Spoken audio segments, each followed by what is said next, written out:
Le dernier jour d'un condamné de Victor Hugo. Chapitre 1. Bicêtre. Condamné à mort. Voilà 5 semaines que j'habite avec cette pensée, toujours seul avec elle, toujours glacé de sa présence, toujours courbé sous son poids. Autrefois, car il me semble qu'il y a plutôt des années que des semaines, j'étais un homme comme un autre homme. Chaque jour, chaque heure, chaque minute avait son idée. Mon esprit jeune et riche était plein de fantaisies. Il s'amusait à me les dérouler les unes après les autres, sans ordre et sans fin, brodant d'inépuisables arabesques, cette rude et mince étoffe de la vie. C'étaient des jeunes filles, de splendides chapes d'évêques, des batailles gagnées, des théâtres pleins de bruit et de lumière, et puis encore des jeunes filles, et de sombres promenades la nuit sous les larges bras des marronniers. C'était toujours fait dans mon imagination. Je pouvais penser à ce que je voulais, j'étais libre. Maintenant je suis captif. Mon corps est offert dans un cachot. Mon esprit est en prison dans une idée. Une horrible, une sanglante, une implacable idée. Je n'ai plus qu'une pensée, qu'une conviction, qu'une certitude, condamnée à mort. Quoi que je fasse, elle est toujours là, cette pensée infernale, comme un spectre de plomb à mes côtés, seule et jalouse, chassant toute distraction, face à face avec moi misérable et me secouant de ses 2 mains de glace quand je veux détourner la tête ou fermer les yeux. Elle se glisse sous toutes les formes où mon esprit voudrait la fuir, se mêle comme un refrain horrible à toutes les paroles qu'on m'adresse, se colle avec moi aux grilles hideuses de mon cachot, m'obsède éveillé, épie mon sommeil convulsif et reparaît dans mes rêves sous la forme d'un couteau. Je viens de m'éveiller en sursaut, poursuivi par elle et me disant « Ah, ce n'est qu'un rêve !» Eh bien, avant même que mes yeux lourds aient eu le temps de s'entr'ouvrir assez pour voir cette fatale pensée écrite dans l'horrible réalité qui m'entoure, sur la dalle mouillée et suante de ma cellule, dans les rayons pâles de ma lampe de nuit, dans la trame grossière de la toile de mes vêtements, sur la sombre figure du soldat de garde, dont la giberne reluit à travers la grille du cachot. Il me semble que déjà, une voix a murmuré à mon oreille, condamné à mort. Chapitre 2. C'était par une belle matinée d'août. Il y avait 3 jours que mon procès était entamé. 3 jours que mon nom et mon crime ralliaient chaque matin une nuée de spectateurs qui venaient s'abattre sur les bancs de la salle d'audience comme des corbeaux autour d'un cadavre. 3 jours que toute cette fantasmagorie des juges, des témoins, des avocats, des procureurs du roi passaient et repassaient devant moi, tantôt grotesque, tantôt sanglante, toujours sombre et fatale. Les 2 premières nuits d'inquiétude et de terreur, je n'en avais pu dormir. La 3e, j'en avais dormi d'ennui et de fatigue. À minuit, j'avais laissé les jurés délibérants. On m'avait ramené sur la paille de mon cachot et j'étais tombé sur le champ, dans un sommeil profond, dans un sommeil d'oubli. C'étaient les premières heures de repos depuis bien des jours. J'étais encore au fond, au plus profond de ce profond sommeil, lorsqu'on vint me réveiller. Cette fois, il ne suffit point du pas lourd et des souliers ferrés du guichetier, du cliquetis de son nœud de clé, du grincement rauque des verrous. Il fallut pour me tirer de ma léthargie sa rude voix à mon oreille et sa main rude sur mon bras. « Levez-vous donc !» J'ouvris les yeux. Je me dressai effaré sur mon séant. En ce moment, par l'étroite et haute fenêtre de ma cellule, je vis au plafond du corridor voisin, seul ciel qu'il me fut donné d'entrevoir, ce reflet jaune où des yeux habitués aux ténèbres d'une prison savent si bien reconnaître le soleil. J'aime le soleil. « Il fait beau ?» dis-je au guichetier. Il restait un moment sans me répondre, comme ne sachant si cela valait la peine de dépenser une parole. Puis, avec quelque effort, il murmura brusquement « C'est possible ?» Je demeurai immobile, l'esprit à demi endormi, la bouche souriante, l'œil fixé sur ces douces réverbérations dorées qui dit après le plafond. « Voilà une belle journée !» répétai-je. « Oui, » me répondit l'homme, « on vous attend. » Ce peu de mots, comme le fil qui rend le vol de l'insecte, me rejeta violemment dans la réalité. Je revis soudain, comme dans la lumière d'un éclair, la sombre salle des assises de fer à cheval des juges chargés de haillons ensanglantés, les 3 rangs de témoins aux faces stupides, les 2 gendarmes aux 2 bouts de mon banc, et les robes noires s'agitaient et les têtes de la foule fourmillaient au fond dans l'ombre et s'arrêtaient sur moi le regard fixe de ces 12 jurés qui avaient veillé pendant que je dormais.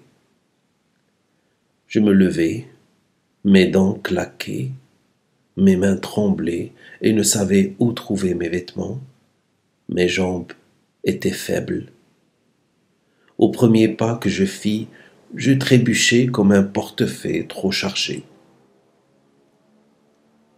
Cependant, je suivis le geôlier. Les 2 gendarmes m'attendaient au seuil de la cellule. On me remit les menottes. Cela avait une petite serrure compliquée qu'ils fermèrent avec soin. Je laissai faire. C'était une machine sur une machine. Nous traversâmes une cour intérieure. L'air vif du matin me ranima. Je levai la tête. Le ciel était bleu et les rayons chauds du soleil, découpés par les longues cheminées, traçaient de grands angles de lumière au fait des murs hauts et sombres de la prison. Il faisait beau, en effet. Nous montâmes un escalier tournant en vis. Nous passâmes un corridor, puis un autre, puis un troisième. Puis une porte basse s'ouvrit. Un air chaud, mêlé de bruit, vint me frapper au visage. C'était le souffle de la foule dans la salle des assises. J'entrai. Il y eut à mon apparition une rumeur d'armes et de voix. Les banquettes se déplacèrent bruyamment, les cloisons craquèrent, et pendant que je traversais la longue salle, entre 2 masses de peuple muré de soldats, il me semblait que j'étais le centre auquel se rattachaient les fils qui faisaient mouvoir toutes ces faces béantes et penchées. En cet instant, je m'aperçus que j'étais sans fer, mais je ne pus me rappeler où ni quand on me les avait ôtés. Alors il se fit un grand silence. J'étais parvenu à ma place. Au moment où le tumulte cessa dans la foule, il cessa aussi dans mes idées.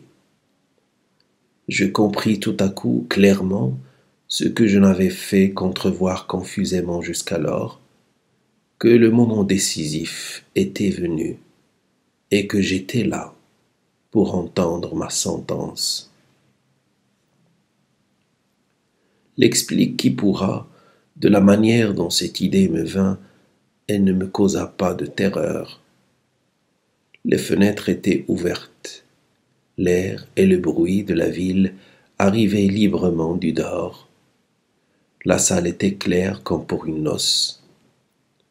Les gais rayons de soleil traçaient çà et là la figure lumineuse des croisées, tantôt allongée sur le plancher, tantôt développée sur les tables, tantôt brisée à l'angle des murs, et de ces losanges éclatants aux fenêtres, chaque rayon découpait dans l'air un grand prisme de poussière d'or.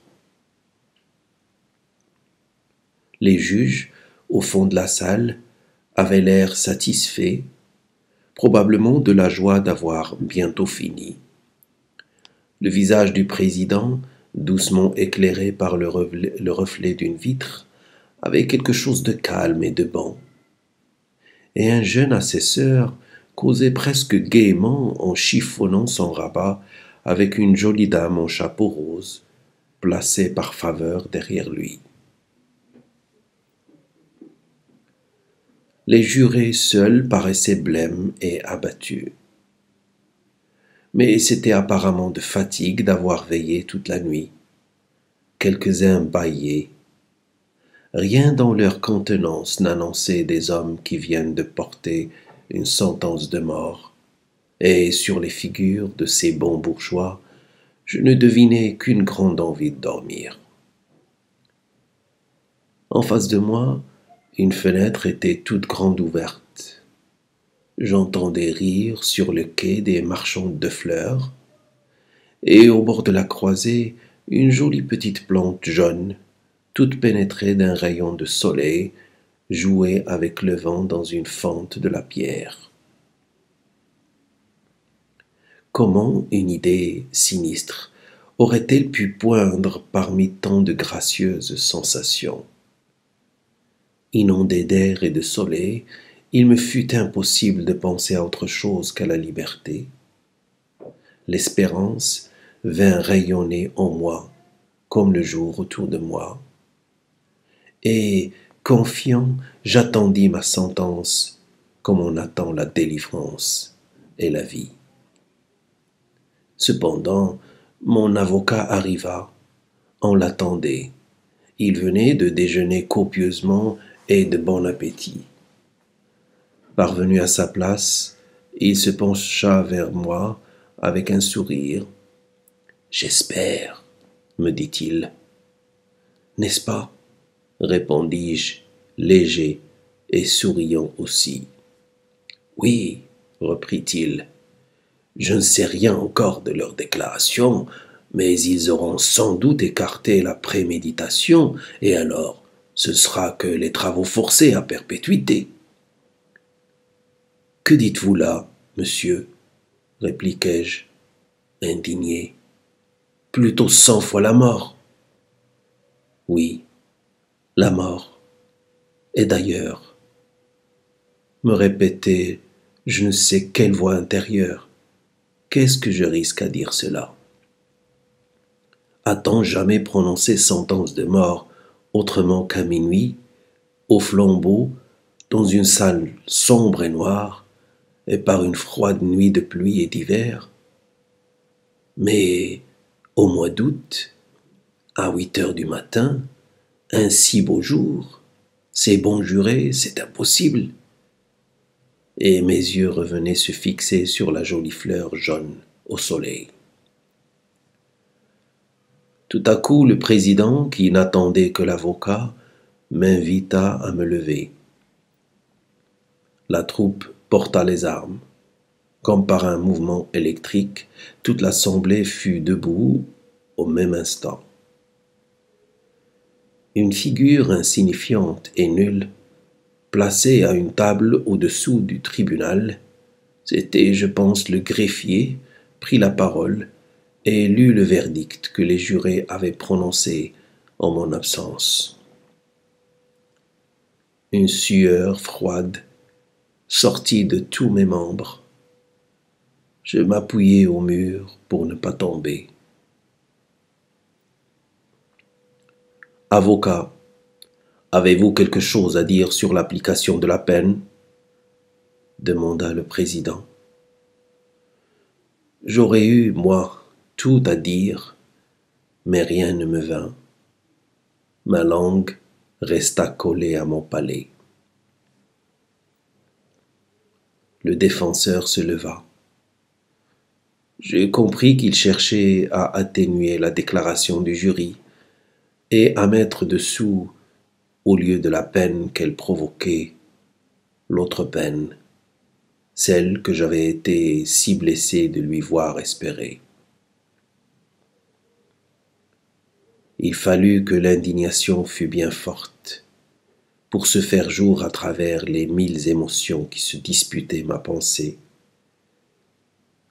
Je voulus répéter à haute voix ce que je lui avais déjà dit, plutôt 100 fois la mort, mais l'haleine me manqua, et je ne pus que l'arrêter rudement par le bras en criant avec une force convulsive « Non !»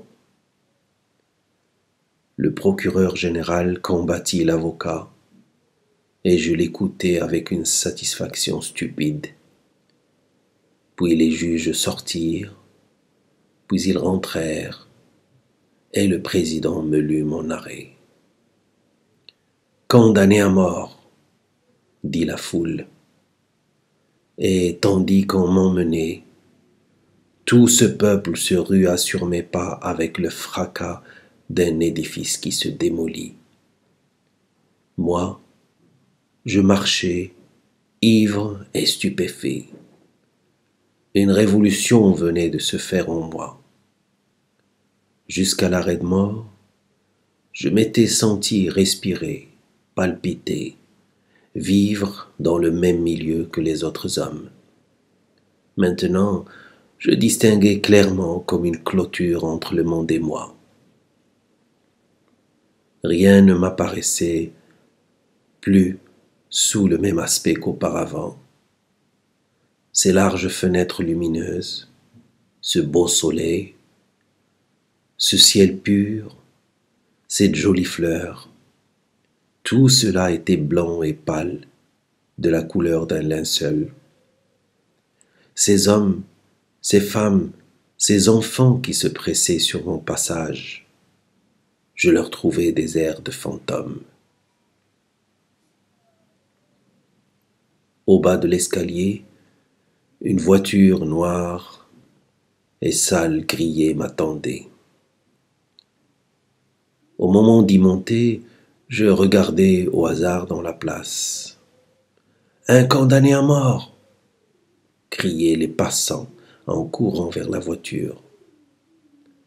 À travers le nuage qui me semblait s'être interposé entre les choses et moi, je distinguai 2 jeunes filles qui me suivaient avec des yeux avides. « Bon, » dit la plus jeune en battant des mains, « ce sera dans 6 semaines. »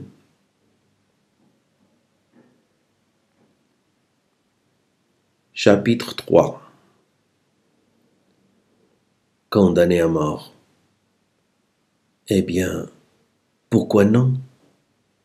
Les hommes, je me rappelle avoir lu dans je ne sais quel livre où il n'y avait que cela de bon. Les hommes sont tous condamnés à mort, avec des sursis indéfinis. Qu'y a-t-il donc de si changé à ma situation? Depuis l'heure où mon arrêt m'a été prononcé, combien sont morts qui s'arrangeraient pour une longue vie? Combien m'ont devancé qui, jeune, libre et sain, comptait bien aller voir tel jour tomber ma tête en place de grève?